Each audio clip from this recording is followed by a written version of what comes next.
I found out about her the way you find out about most things, in pieces. Not in one loud moment, not through some dramatic mistake. Just small shifts, different tone in his voice, new names in his stories, changed habits that didn't come with explanations. He met her at work. That's what he said.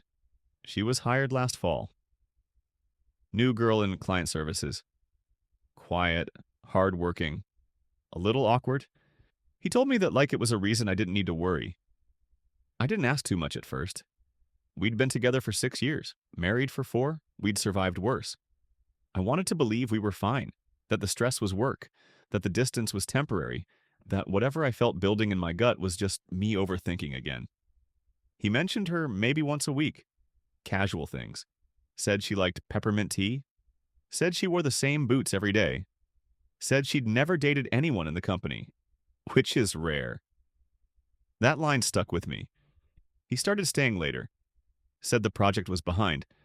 Said his manager was a disaster. Said it wasn't just him. The whole team was pulling longer hours. I believed him, until I didn't. One night he came home smelling like vanilla and citrus. That wasn't mine. I used cedar and something else I don't remember. I didn't say anything, just took mental notes. Next week he brought home an iced tea. Said he accidentally ordered 2. Peppermint. I asked if he still hated it. He said, "It's not so bad anymore." 2 nights later, I caught him smiling at his phone. He said it was a meme. Then put the phone face down and changed the subject. She got pregnant sometime after New Year's. That part I didn't find out right away, but I noticed he got weird around then, restless. Kept checking his phone more often, but never in front of me. He started silencing notifications, locking the screen more quickly. I asked if everything was okay. He said, just pressure at work. He stopped talking about her entirely. That's what tipped me off. The full silence. He used to mention her like she was background noise. Then, nothing. One night I asked, "How's the new girl doing?" He blinked too long, said, "Who?" I said, "The one who wears the same boots. Likes peppermint tea." He forced a laugh. "Oh, her. Haven't seen her around lately." Lieutenant. The next morning I found a receipt in his coat pocket. Baby store, gift bag, 2 small onesies, gender neutral. I waited to see if he'd say anything. He didn't. So I searched our mail inbox. The real one, the physical one. He never checked it. That's where I found it. Thick envelope, cream paper, gold sticker, handwritten address, mine. I thought it was a wedding invite at first. Opened it, expecting florals and cursive. Instead, join us in celebrating the upcoming arrival of baby, redacted. With love from Mom to Be, Sarah, his last name. I read it 5 times. Sarah, his last name. Not hyphenated, not fiancé, not girlfriend. Just a woman walking around already wearing the name I legally shared with him. The back listed a registry. His name wasn't mentioned anywhere, but the baby shower was hosted by Sarah's close friends from work. One of them? His manager? I didn't confront him. I just waited. Watched. Watched him come home that night like nothing was off. Like my name hadn't just been hijacked by another woman building a life in my shadow. He kicked off his shoes, asked what was for dinner, kissed me like routine, sat on the couch and scrolled his phone. I stood in the kitchen staring at that invite, and for the first time in 4 years of marriage, I didn't feel confused. I felt done. After I read the invitation, I didn't tell anyone. Not my sister. Not my friends. Not even my mother, who would have burned him to the ground on instinct. I didn't need input. I didn't need advice. I needed distance, and I needed proof. And I needed him to keep believing I didn't know. So I smiled like nothing had changed. Woke up next to him, made coffee, washed his shirts.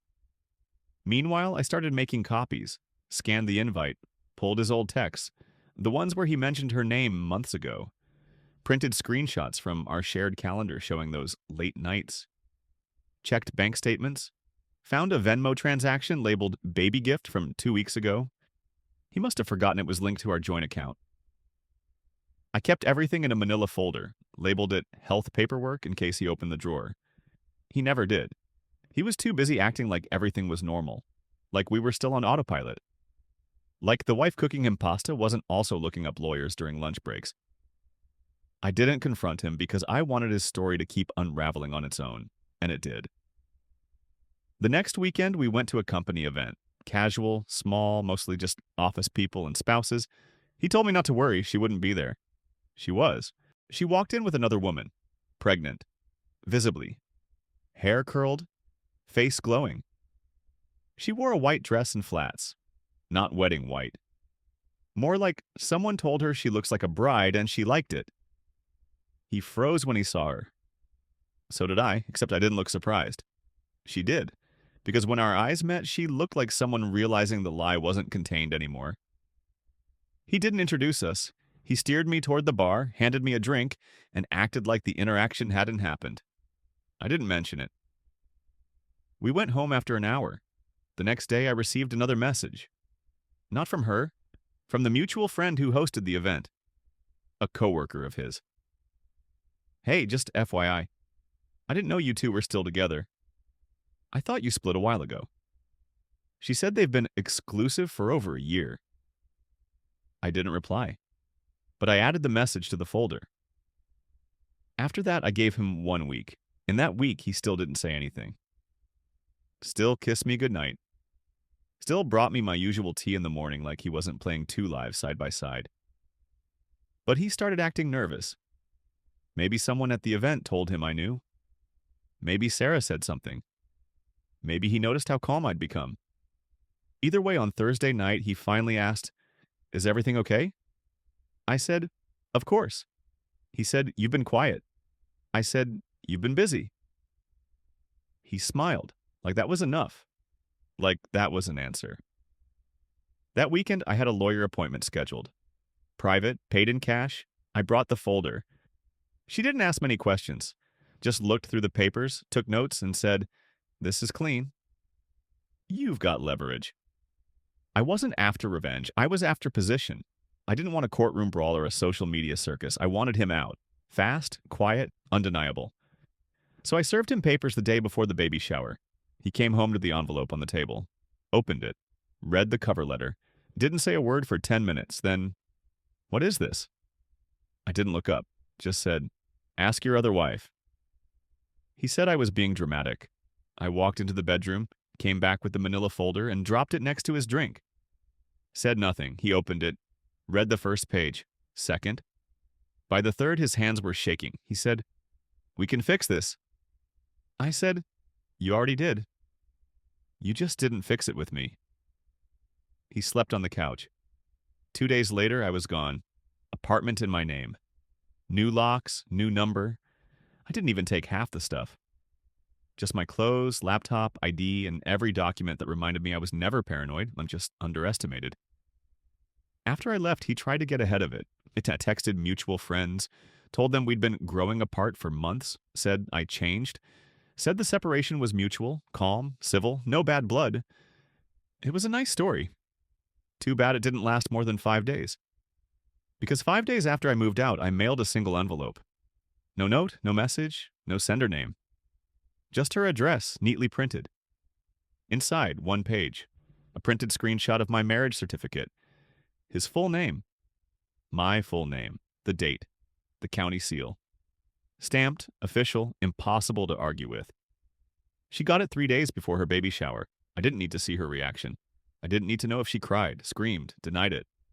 I just needed her to see it. Needed her to realize that while she was picking nursery colors, he still hadn't told her he was married. That the last name she printed on that invitation wasn't hers to use. That she was never the only one. He called me the same day. 3 missed calls, then a text. "What did you do?" I blocked the number.